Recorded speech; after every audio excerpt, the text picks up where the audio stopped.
자, 이번 시간에는 매출 매입 이용 코드에 대한 이해부터 보도록 하겠습니다. 매출 매입 코드 유행은 다른 게 아니라 여러분들 이제 처음으로 이제 이 프로그램을 입력하는 경우를 위해서 제가 설명을 해드리는 거예요. 사실 이 프로그램은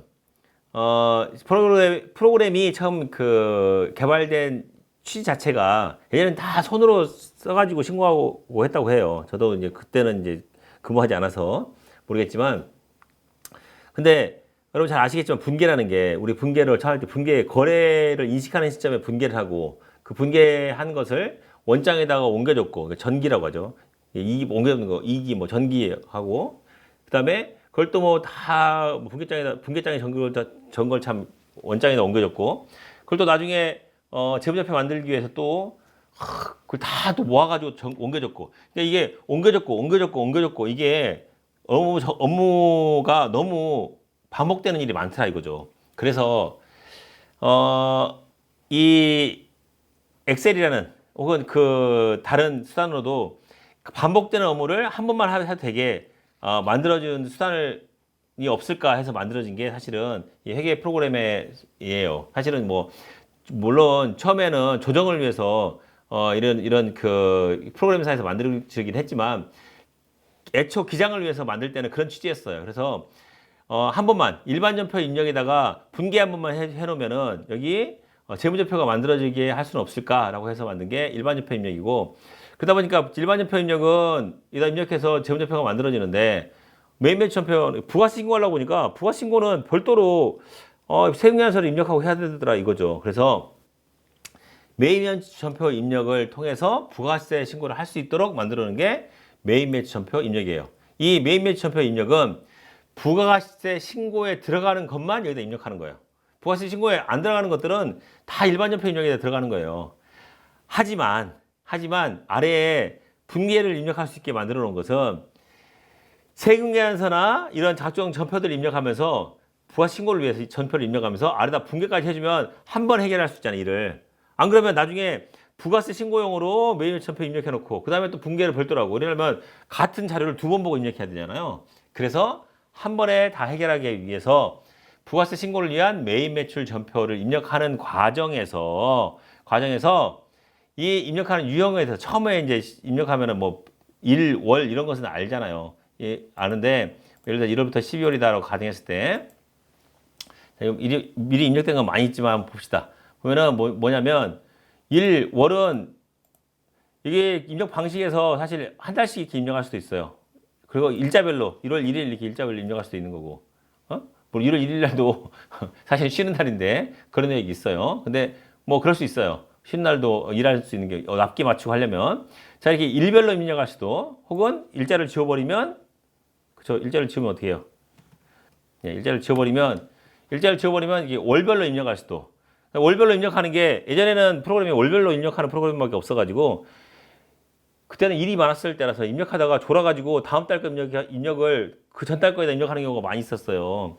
그래서 그런 것을 줄여주기 위해서 뭐 물론 그 입력한 것을 이동할 수 있게 복사뿐만 아니라 이동할 수 있게 만든 것도 기능도 있지만 이거를 입력을 편리하게 하기 위해서 변경을 누르면 아예 그냥 1월부터 12월까지를 다 입력할 수 있게 아니면 선택해가지고 나 이번에 일기 확정거만 입력할 거라고 한다면 4월부터 6월까지만 기간을 선택해서 입력할 수 있도록 만들어 놨어요. 그래서 이거는 쉽게 보면 알아요. 직관적으로. 그리고 월일도 입력하는 것도 알아요. 여기 월별로 선택하면 월을 칠 필요는 없겠죠. 그리고 처음에 일별로 입력하면 월 일을 칠 필요도 없겠죠. 하지만 이제 기간을 선택하면 월 일을 쳐줘야 된다는 단점은 있겠지만 이게 입력하는 거고 번호가 있는데 번호는 일반 전표 입력에서 번호는 변경할 수가 있어요. 왜? 왜 변경할 수 있어요? 거기서는 분계를 합치고 분계를 나누고 하려면은 번호로서 분계를 같은 번호면 같은 한 분계에 묶이는 거고 번호가 다르면 분계가 나눠지고 하는 거니까 번호를 수정할 수 있게 만들어 놨어요. 하지만 여기 부가세 신고를 위한 메인 매출 전표 입력은 그냥 생년 한 장에 그냥 하나요. 나눌 수도 더할 수도 없어요. 그러니까 번호를 수정할 수 없게 만들어 놨고 그 다음에 있는 게 바로 유형이라는 거예요. 여기 유형. 그래서 유형이 보시면 아래 보시면 부가세 유형이가지고 하단부에 나와 있어요. 하단부 설명이 돼 있어요. 여기다 그러면 뭘 치느냐? 우리가 한글로 치느냐? 그게 아니라 여기 나와 있는 번호를 치는 거예요. 그 대표적으로 첫 번째, 자, 여기 아래에 있는 것을 띄워가지고 만든 게 교재에다 만들어 놨어요. 아래를 딱 그렇게 오려가지고 이거예요. 아래 부분, 지금 본 거. 자, 이 하단부에 있는 이거가 지금, 예, 이거를 반으로 쪼개가지고 매출과 매입 부분 나눠서 한번 봅시다. 자, 매출용 코드 나와 있는데, 매출용 코드는 뭐예요? 그래서 매출용 코드는, 처음에 이제 11번에 과세가 있고, 그 다음에 24번에 현형까지 쭉 있어요. 매출에서. 우리가 돈을 받은 경우에, 돈을 받았으니까 매출이라는 거예요. 이를 뭔가 재화나 용역을 공급하고 우리가 돈을 받는 거예요. 그러니까 이런 증빙은 사실은 이 돈의 흐름과 반대라고 생각하면 돼요. 돈이 흐르는 쪽에 역으로 세금계산서가 발행되잖아요. 그죠? 돈이 우리한테 오면은 우리가 증빙을 발행해 줘야 되는 거고, 돈을 받았다고. 반대로 상대방한테 돈을 줬으면 상대방이 우리한테 증빙을 끊어줘야 되고 이런 거예요. 세금계산서 경우에. 그러니까 이게 매출, 우리가 돈을 받은 경우에 매출인데, 첫 번째 11번의 과세는 아래를 보고 설명해 드릴게요. 과세는 세율이 10%인 매출 세금계산서 발급분이에요. 일반 과세자는 10% 세율뿐만 아니라 영세율 세율도 적용되잖아요. 근데 그 중에서 10% 세율이 적용되는 영세율 세금계산서 말고 10% 세율이 적용되는 세금계산서를 발행했을 때 11번 과세로 입력하는 거예요. 두 번째에 있는 영세는 어떻게? 10% 세율이 아닌 0의 세율. 뒤에 세금이 0이에요. 세율이 0인 영세율을, 0의 세율, 0이라는 세율을 적용되는 것은 12번의 영세라고 되는 거예요. 영세에서 뭐 못 사는 영세하다고 해서 영세가 아니라 0% 세율이라는 거예요. 근데 0% 세율은 함부로 우리가 발행할 수 있는 게 아니라 어떻게 한다? 내국 신용장이나 구매 확인서 등에서 국내 사업에 수출한 물품을 공급하는 국내 거래인 경우에 발행하는 거고, 또 여기는 이것만 써놨지만 추가해서 뭐 용역 제공이나 이럴 때 국외에서 이루어지는 영역 제공인데 거래 상대방이 국내에 사업장이 있는 경우, 물론 그 상대방이, 우리가 국외에서 용역을 제공하는데 상대방이 국내 사업장이 없어. 그러면 세금계산서 발행할 필요가 없어요. 하지만 국외에서 영역의 제공이 이루어지기 때문에 영세율이 맞아요. 국외에서 영역의 제공이 이루어지니까 한데 거래처 상대방이 그걸 우리한테 돈을 주는 입장, 너네들 거기서 공연을 해줘 해서 우리한테 돈을 주는 입장에 있는 회사가 국내 사업장에 있다면 그 국내 사업장에다가 우리가 영세율 세금계산서를 발행해 주는 거예요. 그들이 수출하는 것을 우리가 도와주는 역할을 하는 거니까. 마치 여기 나온 내국 신용장이나 구매 확인사에 의한 공급이 사람들이 수출하는 사업장을 위해서, 그 사람들을 위해서 하는 거와 마찬가지로 내국 신용장이나 구매 확인사에 의한 공급의 경우에 영세율을 적용하는 거와 마찬가지로 그렇게 한다는 거예요. 자, 세 번째, 면세. 우리가 계산서를 발행한 거예요. 계산서. 면세는 계산서. 우리가 면세 관련 제한화 용역을 공급해서 돈을 받는 경우에는 면세라고 해서 계산서를 발행해 주게 돼 있어요. 그러니까 과세, 면세, 겸용사업자뿐만 아니라 면사업자도 여기다 입력해가지고 사업장이랑 신고하려면 여기다 입력해야 돼요. 면세법인도 나중에 법인 신고하려면 다 여기다 입력해야 돼요. 그리고 학계표 제출해야 되기 때문에 다 무조건 다 입력해야 돼요. 여기다가 그 사람들을 위해서 면세 관련 제한 영역인 경우에도 면세로 입력한다는 거예요. 자, 그 다음 13번 건별인데, 건별은 뭐예요? 무증빙이라고 되어 있지만 무증빙이라기보다는 증빙이 정규 증빙이 아니라는 거예요. 정규 증빙인 세금계산서, 뭐 계산서, 뭐 그 계산서는 아니에요. 참 그 면세는 아니니까. 그 건별은 과세 건별이에요. 과세 건별. 그러니까 과세되는 거, 세금계산서 발행하거나 신용카드 매출 전표나 이런 게 아니고 그냥 정규 증빙을 발행하지 않은 매출. 우리가 뭐 손님한테 그냥 영수증 하나 띡 발행해줬다 이런 것들, 그게 건별로 입력한다는 거예요. 정영수증 미발행 부분이나 아니면 간주 공급인데 공급이 아닌데 공급으로 간주하겠다는 거예요. 사업상 증여나 개인적 공급의 경우는 사업상 증여는 뭐가 있어요? 사업상 우리 거래처에서 우리가 사실 제안을 하다가 우리 거래처에다가 무상으로 줘요. 사업상 증여해 주는 거예요. 그런데 하려면 우리가 사실은 매수세 공제를 받았다면은 이것도 매출한 건 똑같죠. 대신 사업성 중에도 공급으로 보는 거예요. 공급이 아니지만 공급을 보겠다는 거예요. 개인적 공급은 뭐예요? 우리가 팔려고 사온 뭐 시계랄지 이런 것을 회사 직원한테 이번에 우리 이번에 훌륭한 업적을 해서 판매 시스템을 뭐 완벽하게 구축했다든지 혹은 판매 실적이 너무 좋아. 그러면 뭐 다른 거 주는 것보다 우리 회사 제품 우리가 사실 팔려고 한 제품 이 직원이 너무 많이 팔아줘서 잘했으니까 이 사람 창으로 그걸 줘. 그런 경우에는 사실은 우리가 팔아가지고 그 돈을 그 사람한테 주는 거하고 똑같은 거잖아요. 그래서 그 사람이 그 돈을 가지고 그 물건을 산 거라고 생각하시면 되듯이 또 공급의 개념은 아니지만 공급으로 간주하겠다가 간주 공급이에요. 마찬가지로 임대료인데 간주 임대료. 임대 보증금에 대한 이자만큼 정도에 해당되는 것을 간주 임대료고요. 사실 왜 이 간주 임대료 제도가 생겼느냐? 그냥 단순히 보증금만 받는, 그러니까 말하자면 전세, 뭐 전월세로 하는 게 더 이해가 빠르겠죠. 전세인 경우하고 보증금 얼마에 월세 있는 경우하고, 사실 월세 있는 경우는 전부 다 월세를 받으면 전부 다 세금을 발행해서 신고해요. 근데 전부 다를 전세로 받는 경우에는 받은 게 없잖아요. 받은 게 없으니까 그러면 매출이 0인가요?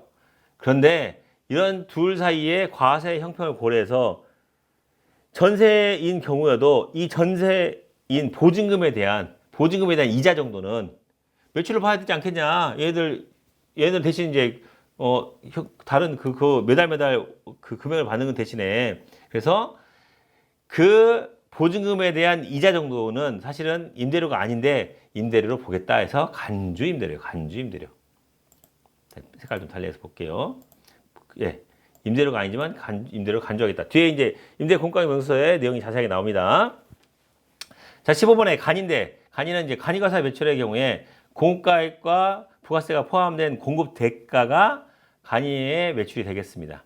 자, 16번은 수출인데, 수출은 이 수출하는 이 경우에 외국으로 수출한 재화나 기타 영세의 매출이 적용 매출인데, 여기는 그냥 국외로 수출하는 것만 적는 게 아니라 수출은 이 영세율 세금계산서를 발행하지 않는 영세율 적용 대상 매출을 전부 수출로 인식하시면 돼요. 그러니까 얘는 이제 외국 국외로 수출하거나 이런 걸 써놨지만 그냥 다 크게 범위를 보자면 영세율을 적용하는데 10% 세금계산서를 발행하는 것은 세금계산서 발행하는 것, 세금계산서 텍스 인보이스라고 하죠.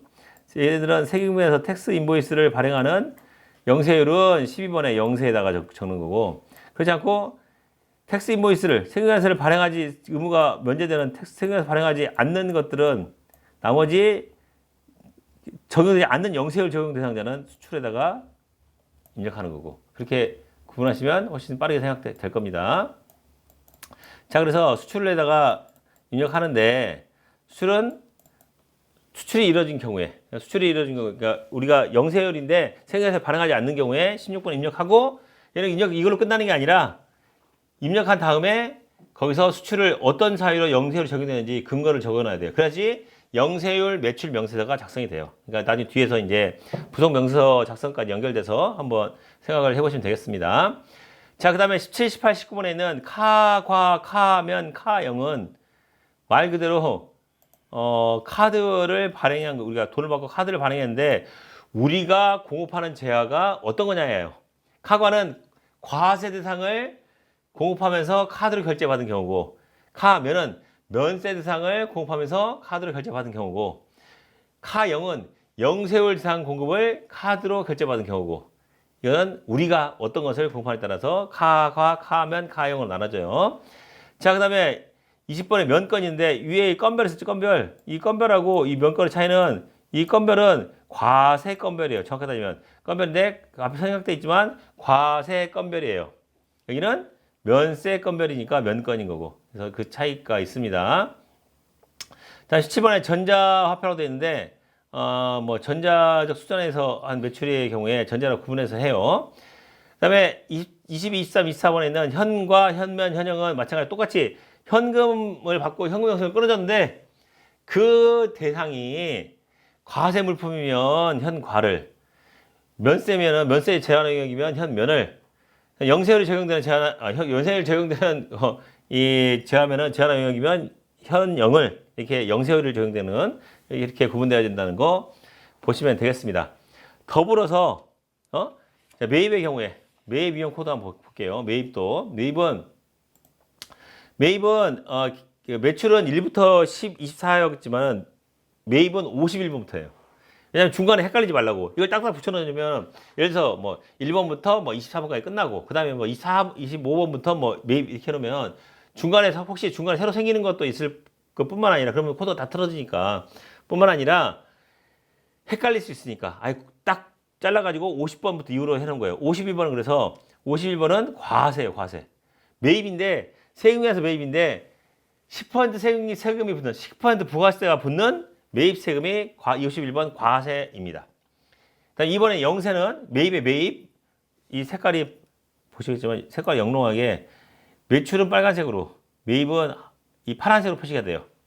매출은 빨간색, 매입은 파란색이에요. 그러니까 이름이 똑같이 써지더라도 보시면 알겠지만 여기 과세고 명세고 간에 똑같이 이름은 똑같지만 50번대에 있는 것은 파란색으로 표시된 우리가 매입자 입장인 거예요. 아까 그 매출은 우리가 공급자 입장인 거고 그 차이가 있는 거예요.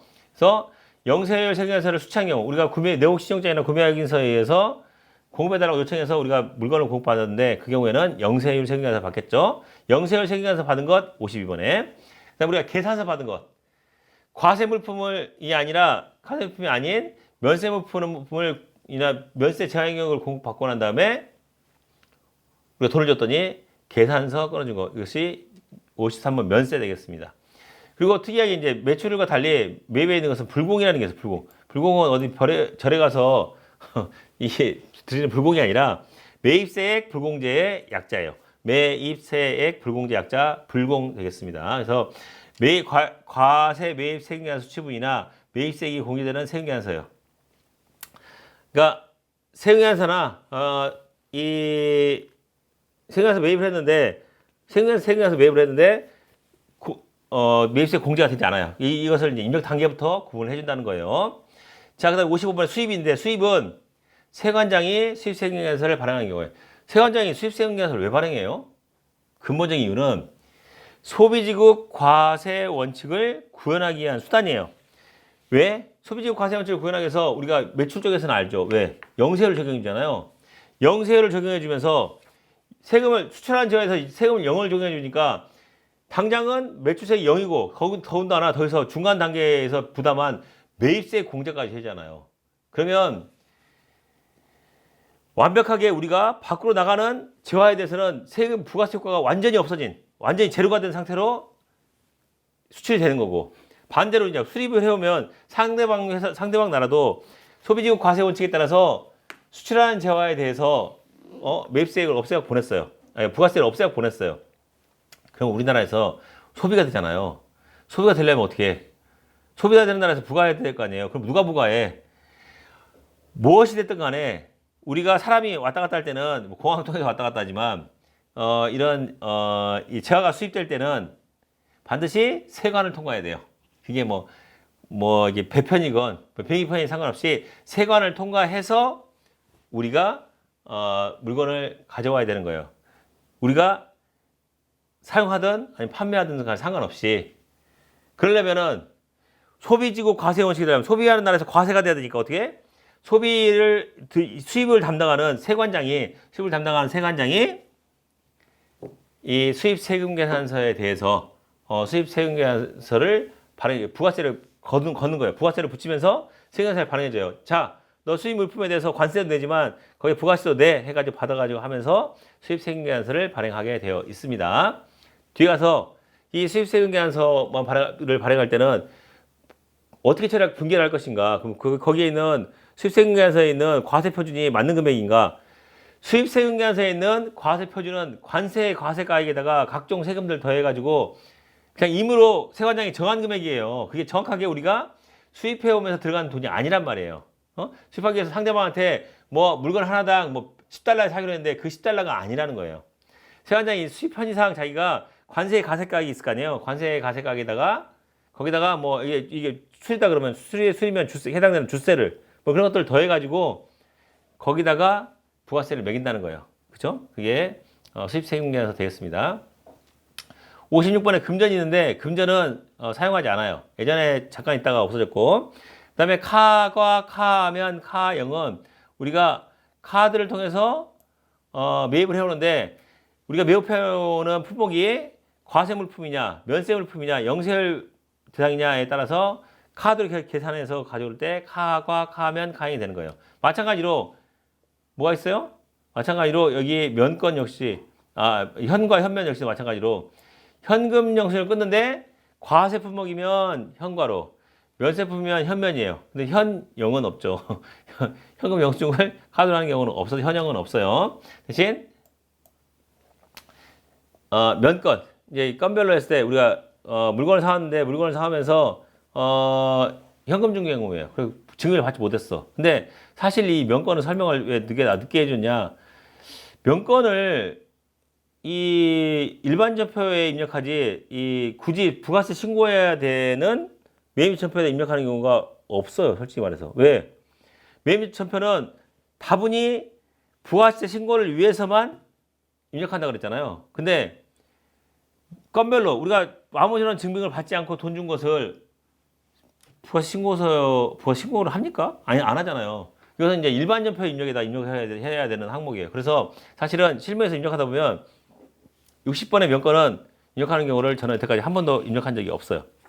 그래서 이렇게 코드가 방금 전에 말씀드렸듯이 코드가 구분되어 있어요. 코드가 보다시피 매출은 11번부터 24번까지, 그 다음에 매입은 51번부터 62번까지 코드가 구분되어 있으니까 이 코드에 따라서 입력을 해주셔야지 전표 입력이 가능합니다. 예, 그 다음에 이제 보시면 알겠지만 이 입력한 거 별로 이게 어디에 들어가는지, 우리가 입력한 거 별로 부가신고 서식에 어디에 들어가는지가 나타나 있어요. 그래서 부가신고서 처음에 이제 과세 표준 및 매출세 구할 때 거기 세무사 발급분에 우리가 11번 입력한 과세가 들어가는 거고, 신용카드 현금영수증 발급분에 카과나 전자적 수단이나 그다음 전자나 현과 부분이 들어가는 거고, 그다음에 기타에는 건별이 들어가고, 세액에 영세율, 여기 과세 부분이고, 영세율 부분에 대한 세금계산 발급분에는 12번에 영세로 입력한 게 들어가고, 기타에는 수출이나 카영, 현영이 있어요. 카영, 현영. 그죠? 자, 그 다음에 이제, 이 매출 유형별로, 신고서 연관관계가 나와 있어요. 그래서 우리가 입력한 내역이 부속서류에 어디에 반영되는지 나와 있으니까, 한번, 참고하시기 바랍니다. 또 너무 길어지니까 잠깐 쉬었다가 끊어서 여기서 하도록 하겠습니다. 잠깐 쉬겠습니다.